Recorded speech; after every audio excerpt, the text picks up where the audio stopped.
doesn't it feel great to be alive on a Sunday evening on YouTube as a diehard, passionate YouTube WWE fan, or what?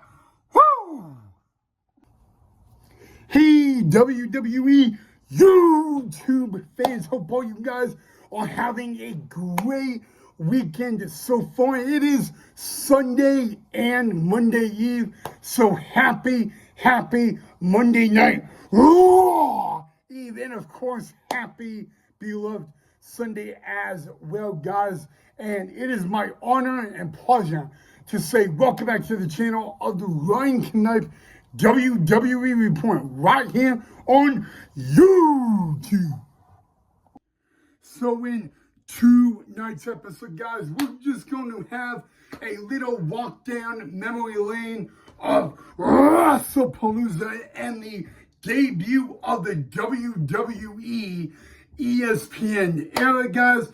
And then we will also talk about in tonight's episode some very exciting and breaking news about former WWE superstar Paige. And then we will have more breaking news on the first inductee into the 2026 WWE Hall of Fame. I'm back! What's up, WWE YouTube Nation? I hope you are all enjoying the last final hours of your weekend. Again, happy beloved Sunday and happy Monday night Raw Eve. Let's get into it, guys. It is my honor and privilege to announce our first breaking news of the evening, and it was courtesy of WWE Hall of Famer The Undertaker, the first inductee into the class of the WWE Hall of Fame for 2026, Stephanie McMahon. Yes, guys, congratulations to the wife of Triple H, the daughter of Vince McMahon. Stephanie McMahon is the first inductee into the class of the 2026 WWE Hall of Fame. It was made official last night at WrestlePalooza, and it was announced by WWE Hall of Famer, the Phenom, The Undertaker. Well, actually, the badass, The Undertaker. But yes, guys, congratulations to Miss Stephanie McMahon. All right, guys, now I do want to do a second breaking news announcement, and this is on former frenemy of AJ Lee, former Divas champion, former WWE superstar Paige. Now, this past Friday, I did not announce it, and I forgot to announce it. But this past Friday has been 9 years since former WWE superstar Paige has been sober. Woo, woo. 9 years of sobriety, guys, and I do not drink alcohol. I don't like it. But so I can tell you guys, being sober for 9 years, that is a woo celebration. So congratulations to former WWE superstar Paige on that. I am so proud of her, guys. I know she got criticized with her time in the WWE for her drinking, and now that she is on 9 years of sobriety, it is just amazing. And I wanted to do a woo shout out for Paige on that. So round of applause. All right, guys, we're going to talk about some WrestlePalooza, and let's talk about the first match. The GOAT, the never seen 17, John Cena versus the Beast, Brock Lesnar. Now, first of all, let's talk about John Cena. All right, he had a very special entrance, and all those mini John Cenas, they were more than happy to do the entrance with him, guys. Brock Lesnar had a little surprise during his entrance as well, but it was the last time that John Cena versus Brock Lesnar would happen.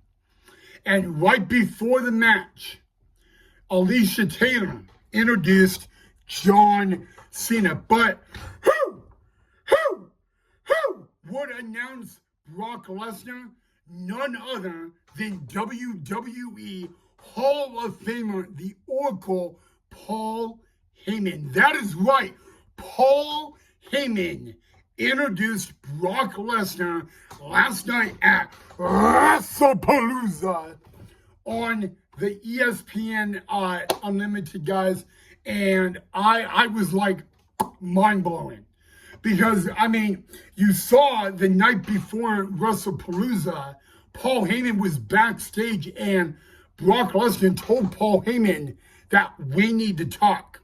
So I don't know what you guys thought of it, but let me ask, what did you guys think of WWE Hall of Famer, the Oracle, Paul Heyman, introducing Brock Lesnar? That was the first time that Paul Heyman introduced Brock Lesnar since the Royal Rumble of 2022, when Brock Lesnar was defending the WWE World Heavyweight Championship against the almighty Bobby Lashley. Literally, that was the first time that Paul Heyman did it since that night, that many years ago, guys. But that was like an oh my God moment, So I just could not believe it. But I had to post a little poll on Twitter on who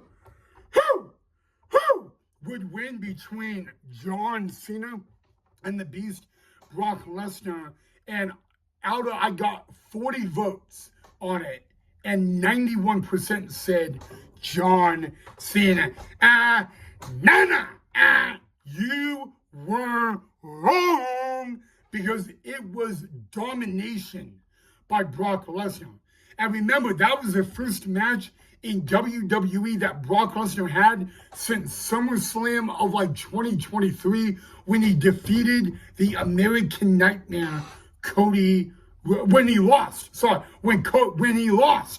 the American Nightmare, Cody Rhodes, and Brock Lesnar absolutely dominated John Cena. But it's not about the domination that Brock Lesnar did. It is what happened after the match.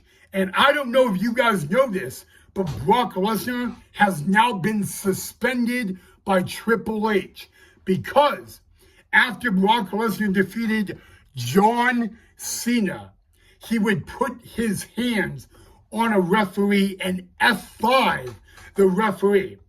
All right, and the night before WrestlePalooza, Brock Lesnar F5'd Corey Graves 2 times. So it's really like Brock Lesnar is on a rampage. It's like the 2015 Brock Lesnar all over again.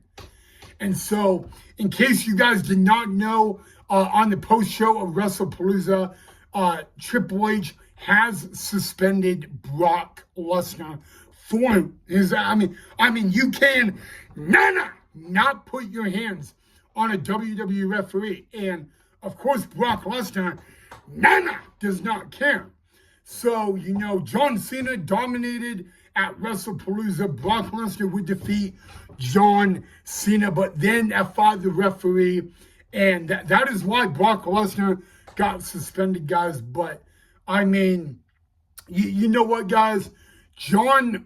I was amazed with the pure domination in that match by the Beast, Brock Lesnar.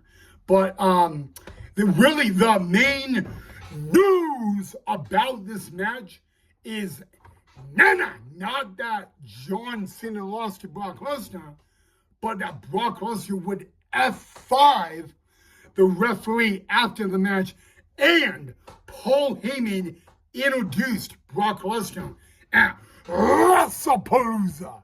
So I want to know what you guys thought of Paul Heyman doing that introduction on Brock Lesnar, guys, because that was like, if we're going to kick off the WWE ESPN era, then of course we would do that.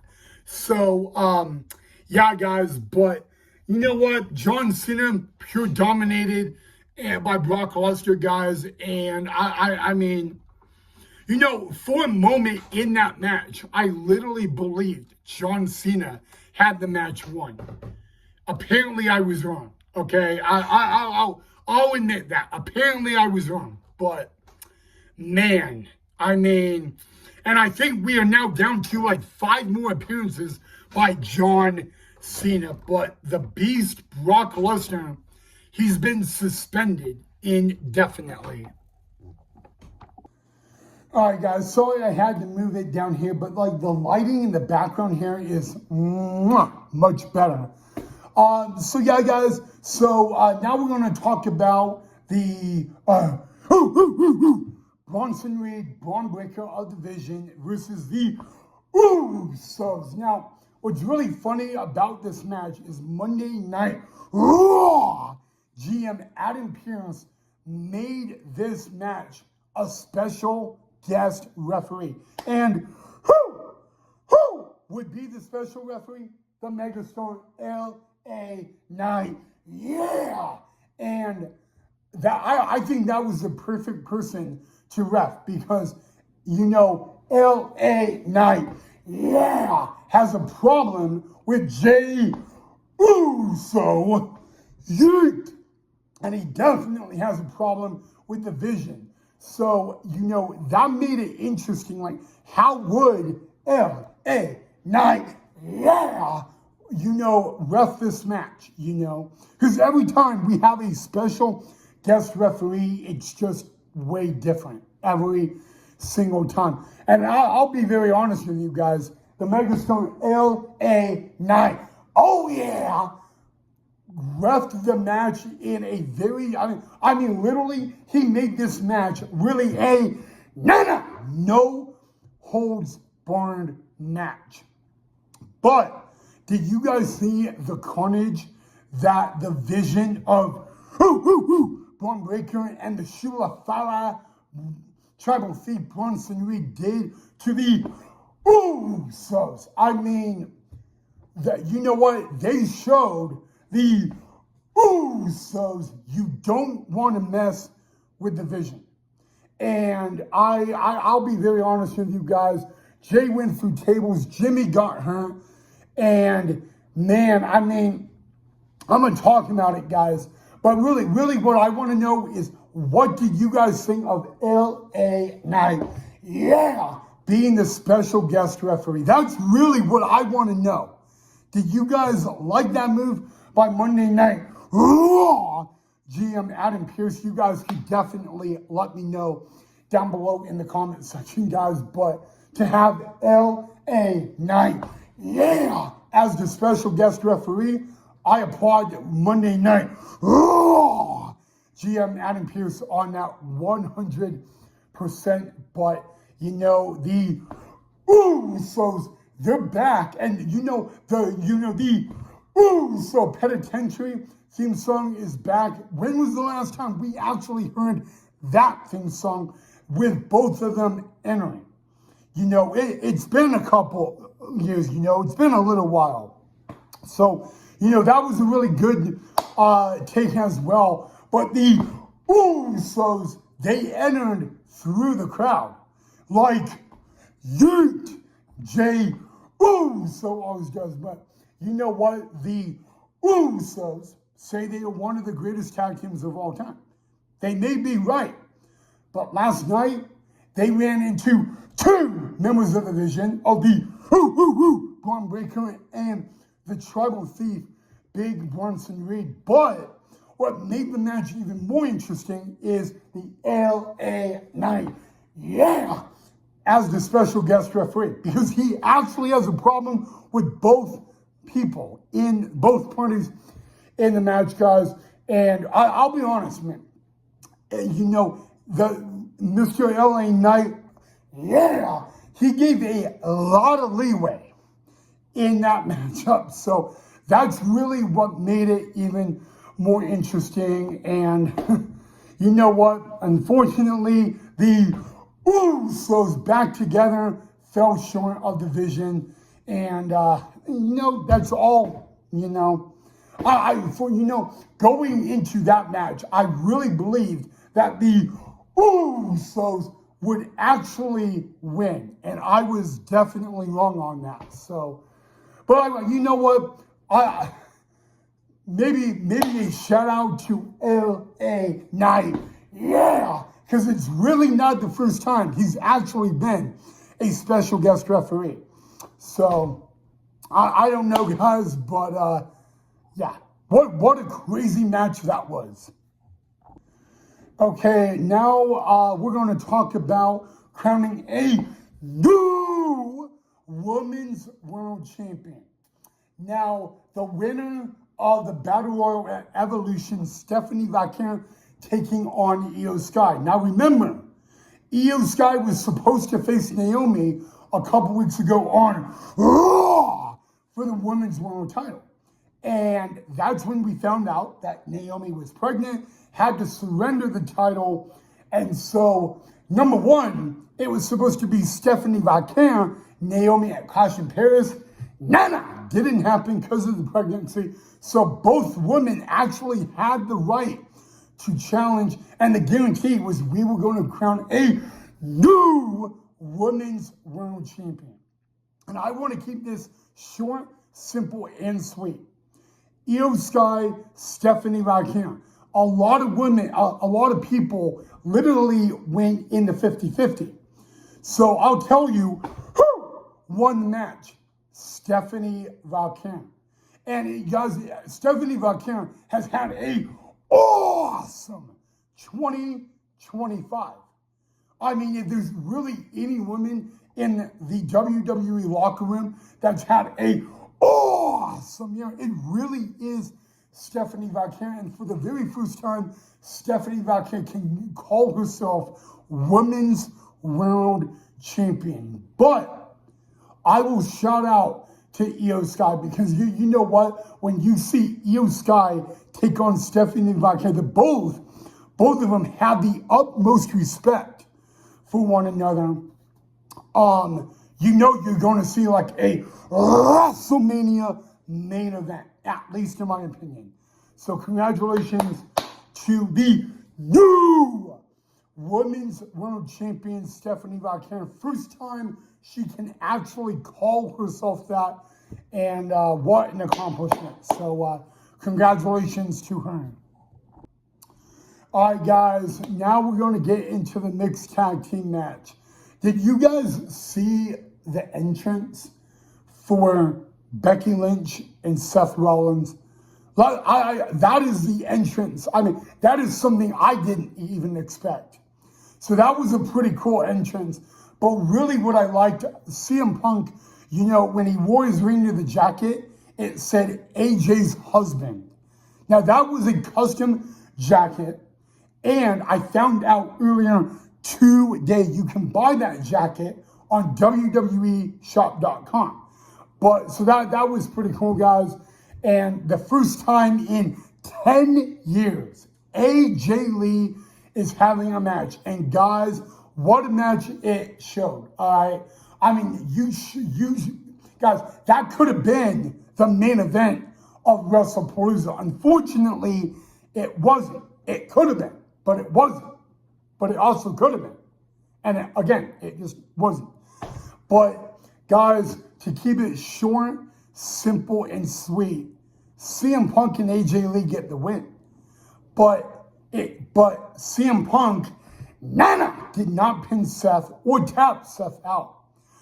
AJ Lee got the win by tapping out Becky Lynch. Now, you know what that means, right? Sure, it means that CM Punk could go after Seth one-on-one for the world title. But what about AJ Lee and Becky Lynch one-on-one for the Women's Intercontinental title? Becky Lynch tapped out to AJ Lee. And that, that is something that AJ Lee, her first match in 10 years in WWE, and she taps out the Women's Intercontinental Champion. And isn't it funny that, like, Becky Lynch says, oh, I'm the, greatest women's wrestler of all time. It's not me saying this, but illustrated says it. Both are done, blah, blah, blah, blah, blah. You tapped out to AJ Lee. So if you're the best woman of all time, then why did you tap out to AJ Lee? Because now you have to prove that you are the man, the greatest of all time. When you put that title on the line, make it official, AJ Lee, Becky Lynch for the Women's Intercontinental title. All right, but AJ Lee tapped out Becky Lynch. And you know what, guys? Now we can talk about the Vision. The only Vision members that had a successful night were Braun Breaker and the Tribal Thief, Big Bronson Reed, who, by the way, he is addicted with shoes. If you've never seen that interview, Bronson Reed admits he is addicted with shoes. I'm just saying, it's a fact. All right, guys, we'll finish out here. So the main event was for the WWE Undisputed title, Drew McIntyre, Cody Rhodes. And, Drew, this match was really good. But, Drew McIntyre tried to Claymore kick Cody Rhodes through the announce table again, which took Cody Rhodes out for a little bit. Well, good news for Cody, he got out of the way, and Drew's leg went through the announce table, and Cody Rhodes won. So Cody Rhodes is now the champion. Drew McIntyre has been taken to a local medical facility for treatment. So I will keep you updated on his condition, guys. But now that's over. Okay, out of a scale of 1 to 10, what did you think of the WWE debut era on ESPN? More importantly, what did you guys think of WrestlePalooza? That's my main goal. I want to hear from you guys. So let me know down below, guys. What a night, a memorable night, a crazy night. There was another breaking news announcement, but we're going to save that for tomorrow's episode. So that big breaking news announcement we'll have on tomorrow's episode. So before I log off, guys, just let me know what you thought of the episode and all that. Definitely let me know, guys, what you also thought of WrestlePalooza and all that. I hear like some people just didn't really like it. So that's why I'm asking you guys.